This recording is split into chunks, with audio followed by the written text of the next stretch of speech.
आज हम लोग पढ़ेंगे new topic development of female gametophyte. इसके पहले हम लोग पढ़ चुके हैं development of male gametophyte, pollen grain का स्ट्रक्चर, ये सब हम लोग देख चुके हैं।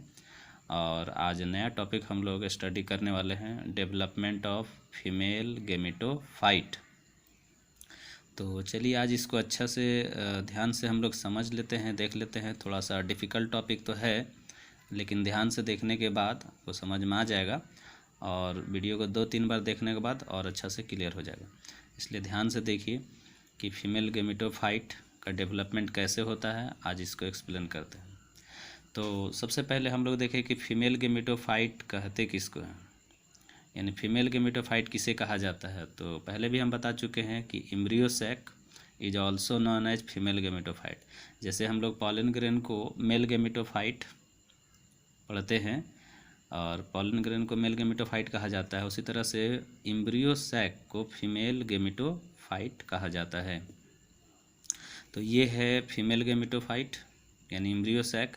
ये आपका जो बाउंड्री दिख रहा है और इस बाउंड्री के अंदर में सेल्स यहाँ पर दिख रहा है। 3 सेल इधर हो गया जिसको एंटीपोडल सेल कहा जाता है। ये चलाजा के तरफ आपको मिलेगा। ये जो 3 यहाँ पर देख रहे हैं एंटीपोडल सेल है और बीच में 2 सेल यहाँ पर दिख रहा है, वो पोलर न्यूक्लियाई है। आपको पहले बता चुके हैं कि polar nuclei is also known as secondary nucleus और सेंट्रल सेल। पोलर न्यूक्लियाई को सेकेंडरी न्यूक्लियस भी कहते हैं या सेंट्रल सेल भी कहते हैं। इसके बाद नीचे में फिर 3 सेल दिख रहा है, जो एक बीच में बड़ा सा सेल है, इसको एग सेल कहा जाता है। कंपटीशन में कभी कभी इसको ऊ स्फेयर के नाम से भी जाना जाता है, कहीं कहीं वर्ड यूज करता है, ऊ स्फेयर लिख देता है तो इसको मिलेगा कंपटीशन में। तो ये एक सेल हो गया और इसके दोनों साइड में बगल में 2 सेल दिख रहा है, एक सेल, वो सिनर्जिड सेल है। ये सिनर्जिड सेल हो गया। अब यहाँ पर एक चीज़ ध्यान देना है कि ये एग सेल है, एग सेल और सिनर्जिड सेल दोनों का जो वॉल होता है ना, कॉमन वॉल होता है, यानी इसी से अटैच रहता है ये। लेकिन ये एग सेल हमेशा रहेगा इधर माइक्रोपाइल की तरफ और एंटीपोडल सेल जो होता है वो हमेशा रहेगा, एंटीपोडल सेल जो रहेगा वो चला जाएगा तरफ।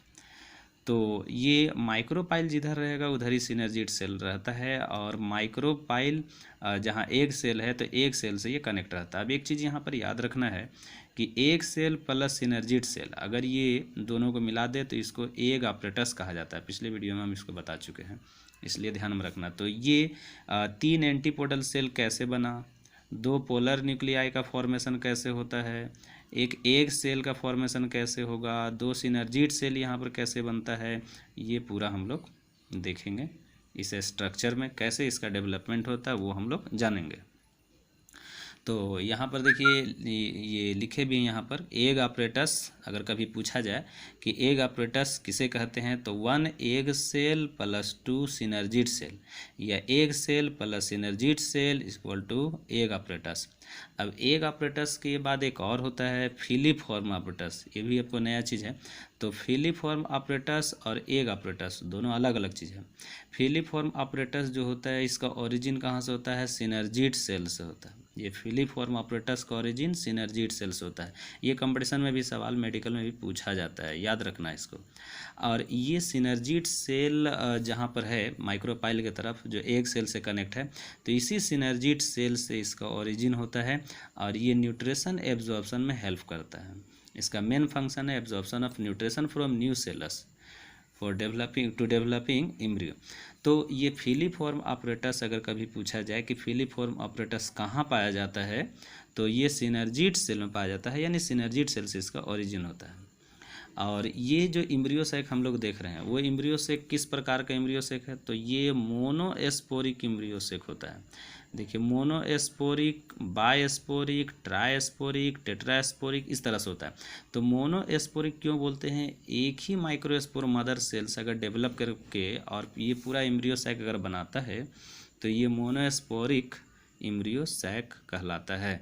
तो ये यहाँ पर शुरुआत कहाँ से होता है, कैसे ये बनना शुरू होता है, ये चीज़ देखेंगे। तो सबसे पहले देखिए ये आउटर मोस्ट लेयर जो दिख रहा है इसको इपीडर्मिस कहा जाता है। ये इपीडर्मल सेल है और एपिडर्मिस के जस्ट नीचे में एक सेल यहाँ पर दिख रहा है, इस तरह से जो एक सेल है, ये सेल का फॉर्मेशन होता है और इसको कहा जाता है आर्कीस्पोरियम सेल, या फिर इसको हम आर्कीस्पोरियम मदर सेल भी कह सकते हैं। तो एपिडर्मिस के जस्ट नीचे ये सबसे पहले इसका डेवलपमेंट होता है आर्कीस्पोरियम मदर सेल का, और उसके अंदर और भी सेल्स रहता है। तो ये आर्कीस्पोरियम मदर सेल का क्या होता है, तो इसका डेवलपमेंट होने के बाद इसका डिवाइड करता है, इसका डिवीज़न होता है, और ये जब डिवीज़न होगा, एंटीकलाइनल डिवीज़न, ये जब डिवीज़न होगा तो डिवीज़न होने के बाद 2 सेल बनता है। तो एक हो गया एपिडर्मिस के तरफ और एक हो गया उसके जस्ट अपोजिट में। तो जो फर्स्ट एपिडर्मिस की तरफ जो सेल होता है डेवलप किया है उसको प्राइमरी पेराइटल सेल कहा जाता है, और उसके जस्ट नीचे में जो डेवलप करेगा वो स्पोरोजीनियस सेल्स इसको कहते हैं।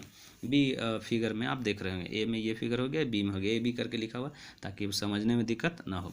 अब यहाँ पर क्या होगा कि प्राइमरी पेराइटल सेल्स होता है, या तो ये एपिडर्मिस बनाने में हेल्प करेगा या तो फिर ये नष्ट हो जाता है। किसी किसी प्लांट में केस में क्या होगा कि प्राइमरी पेराइटल सेल नष्ट हो जाता है, डिस्ट्रॉय हो जाएगा, किसी किसी में ये एपिडर्मिस का काम करता है, लेकिन ये स्पोरोजीनियस जो सेल्स होता है ये फंक्शनल रहता है, ये डिस्ट्रॉय नहीं होता है। और ये स्पोरोजीनियस सेल्स जो होता है ना, अब यहाँ पर जो देख रहे हैं ये स्पोरोजीनियस सेल से ही ये डेवलप करता है एमएमसी। देखिए एमएमसी एक वहाँ भी मिला था आपको माइक्रोस्पोर मदर सेल, लेकिन जी नहीं, यहाँ पर माइक्रोस्पोर मदर सेल नहीं होगा, मेगा स्पोर मदर सेल होगा, और ये megaspore mother cell functional होगा। और ये functional megaspore mother cell जो बनेगा, डेवलप करेगा, वो किससे बना है, तो स्पोरोजीनियस सेल से बना है, ये याद रखना है, ना कि प्राइमरी पेराइटल सेल से, क्योंकि ये प्राइमरी पेराइटल सेल्स जो होगा वो डेवलप करवा देता है या तो एपिडर्मिस में या डिस्ट्रॉय हो जाएगा, लेकिन स्पोरोजीनियस सेल्स जो होता है वो डेवलप करता है मेगा स्पोर मदर सेल में। अब ये मेगा स्पोर मदर सेल जो देख रहे हैं ये 4 सेल में डिवाइड कर जाता है। तो 4 सेल में जब डिवाइड करेगा, आप नेक्स्ट फिगर में आप देख सकते हैं यहाँ पर कि जब ये 4 सेल यहाँ पर बन रहा है तो ये चारों cell megaspore mother cell होता है, और ये चारों जो सेल देख रहे हैं ये बना है। तो यहाँ पर कैसे बना होगा, यहाँ जो डिवीज़न हुआ कैसा डिवीज़न हुआ होगा, तो यहाँ मियोटिक डिवीज़न हुआ होगा, क्योंकि मियोटिक डिवीज़न में ही जहाँ मियोसिस होता है वहीं पर एक सेल डिवाइड करके 4 सेल बनता है। तो अब यहाँ पर जो आप देख रहे हैं कि ये जो मियोटिक डिवीज़न हुआ और 4 सेल बना, तो चारों सेल जो है मेगा स्पोर मदर सेल है, लेकिन होता क्या है कि 4 सेल में 3 सेल यहाँ पर डिस्ट्रॉय हो जाता है, डीजनरेट कर जाता है। तो ये डीजनरेट अगर कर जा रहा है 3 सेल, तो यहाँ पर देखिए लिखे भी है डीजनरेटिंग मेगा स्पोर मदर सेल, तो 3 अगर डीजनरेट कर जाता है 4 में से तो बचेगा 1, और 1 जो सेल बचेगा वो functional megaspore mother cell होगा। और ये functional megaspore mother cell फिर से एक बार डिवाइड करेगा। अब यहाँ पर थोड़ा ध्यान देना है कि अगर ये डिवाइड करता है और डिवाइड करके जब बनाता है तो यहाँ 4 नहीं बल्कि 2 सेल बनाएगा। तो यहाँ अगर 2 सेल बनाएगा डिवाइड करके तो ये माइटोटिक डिवीज़न हो जाएगा मेगा स्पोर मदर सेल का। अब 2 सेल बनाएगा तो ये जो 2 सेल दिख रहा है तो दोनों सेल जो है वो जस्ट एक दूसरे के ऑपोजिट माइग्रेट कर जाएगा, और यहाँ से अगर सेंटर से ये अगर हट जाता है, माइग्रेट करता है, जस्ट ऑपोजिट पोल के तरफ अगर जाता है ये, तो इस कंडीशन में यहाँ बीच में एक वैक्यूल का निर्माण होता है, और ऐसे भी प्लांट सेल में लार्ज वैक्यूल होता है, और ये इसको उधर दोनों डायरेक्शन में क्या करेगा, भेज देगा, सेंड कर देगा उधर, माइग्रेट कर जाएगा ये सेल, और यहाँ पर स्पेस मिल जाएगा वैक्यूल को बनाने के लिए, तो ये वैक्यूल बन जाता है जिसके कारण ये माइग्रेट भी करता है। अब ये एक एक सेल जो दोनों अपोजिट डायरेक्शन में जो माइग्रेट किया, तो इसका अब फिर से एक बार डिवीज़न होगा, और एक बार फिर अगर डिवीज़न होता है तो फिर ये 2 सेल बनाएगा, 4 सेल नहीं बनाएगा। यहाँ पर मियोसिस नहीं होगा, माइटोटिक डिवीज़न होगा यहाँ पर, तो 2 सेल बनाएगा। अब ये जो डिवीज़न होता है 2 सेल यहाँ पर जब बनता है तो 2 सेल ये बनाएगा, 2 सेल ये बनाएगा, तो कुल मिला के कितना हो जाएगा, 4 सेल हो जाएगा।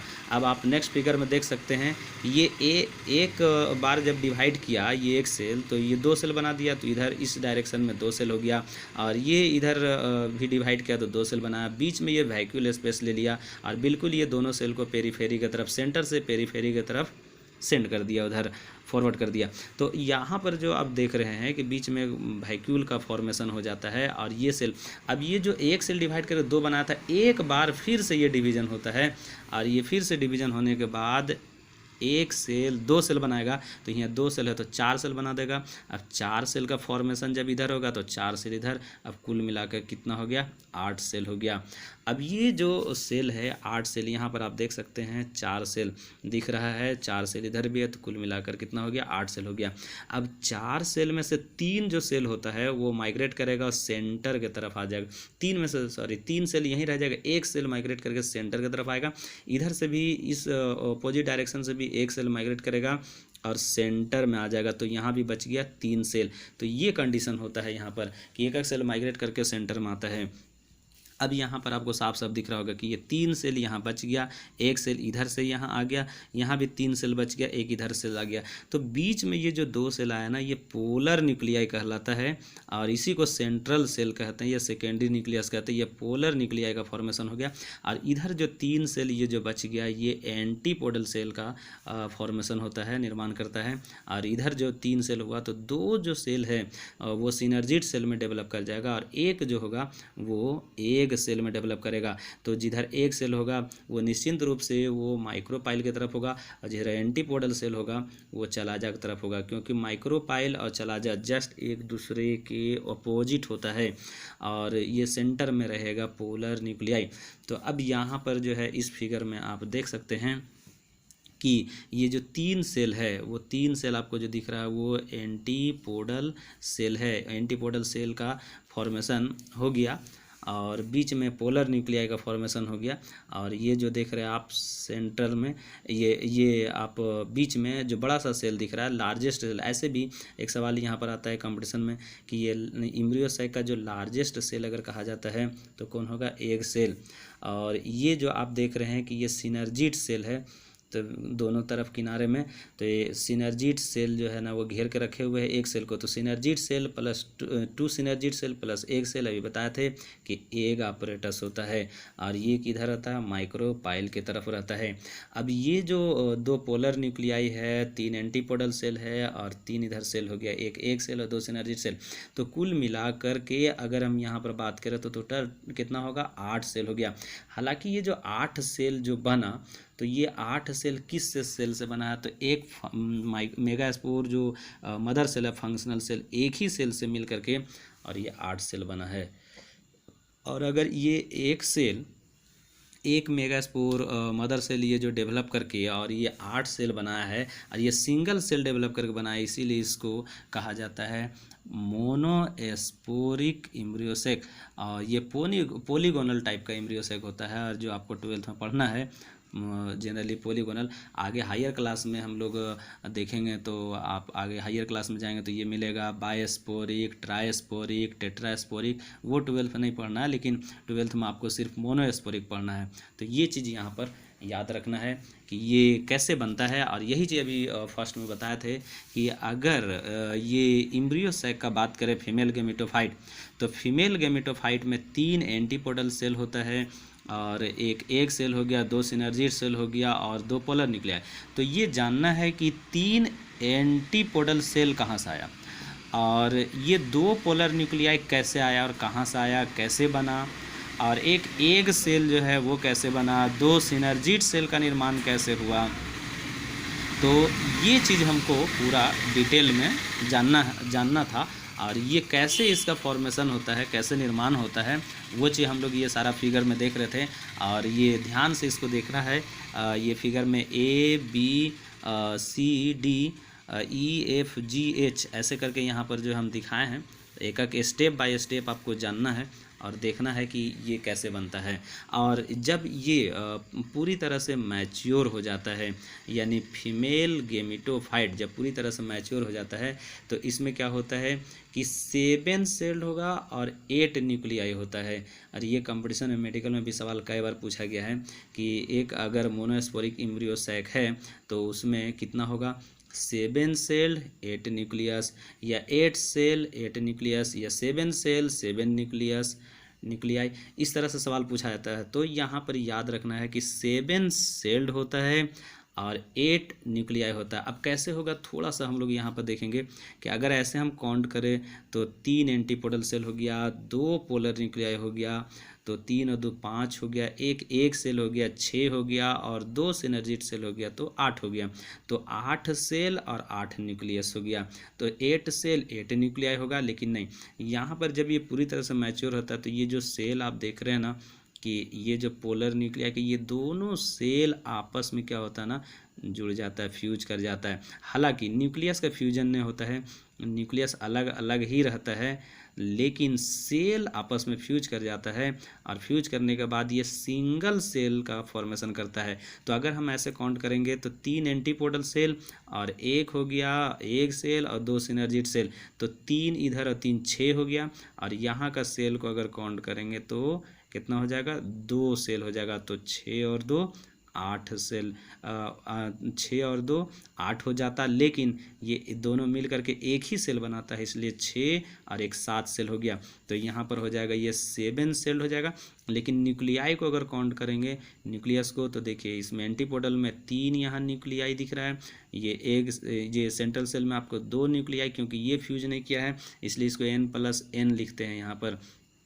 अगर फ्यूज कर जाता तो हम 2n लिख सकते थे, डिप्लॉयड हो जाता, लेकिन डिप्लॉयड रहता है n+n लिखते हैं। तो न्यूक्लियाई यहाँ पर 3 है और यहाँ पर 2 5 न्यूक्लियाई, और 3 यहाँ पर कितना हो गया 8 न्यूक्लियाई।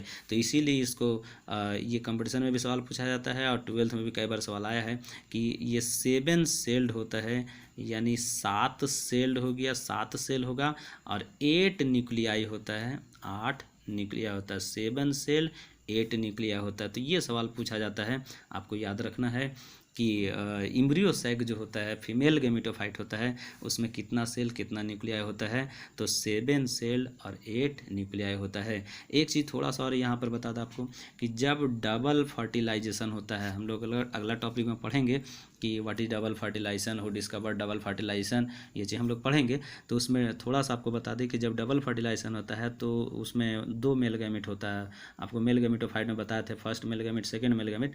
तो फर्स्ट मेल गैमेट जाकर फ्यूज करता है एक सेल के साथ, तो इसको कहा जाता है फर्टिलाइजेशन, या इसको कहते हैं जेनरेटिव फर्टिलाइजेशन, या इसको सिनगैमी भी कहा जाता है। लेकिन सेकेंड मेल गैमेट जाकर के यहाँ सेंट्रल सेल के पास फ्यूज करता है, इसको कहा जाता है डबल फर्टिलाइजेशन। अब यहाँ पर ये कंपटीशन में मेडिकल में ये सवाल पूछा गया कि जब फर्टिलाइजेशन होता है डबल फर्टिलाइजेशन तो कितना न्यूक्लियाई पार्टिसिपेट होता है। तो उस हिसाब से अगर हम काउंट करेंगे तो यहाँ पर 3 न्यूक्लियाई हो गया, यहाँ पर एक सेल में न्यूक्लियाई हो गया, और 2 यहाँ पर न्यूक्लियाई हो गया, पोलर न्यूक्लियाई का 2 हो गया, तो 2 और 1 3। और जब male gamete first male gamete आएगा तो 1 यहाँ फ्यूज करेगा तो 4 हो गया, और सेकेंड मेल गैमेट आएगा यहाँ फ्यूज करेगा 5। तो टोटल जो 5 न्यूक्लियाई होता है जो पार्टिसिपेट करता है डबल फर्टिलाइजेशन में। ये हम लोग नेक्स्ट टॉपिक में डबल फर्टिलाइजेशन में पढ़ेंगे। तो चलिए आज यहीं तक, और नेक्स्ट क्लास में हम लोग देखेंगे पोलिनेशन पहले पढ़ेंगे, पोलिनेशन के बाद फिर फर्टिलाइजेशन डबल फर्टिलाइजेशन पढ़ेंगे। तो नेक्स्ट वीडियो में हम लोग वो देखेंगे। आज यहीं तक, थैंक यू।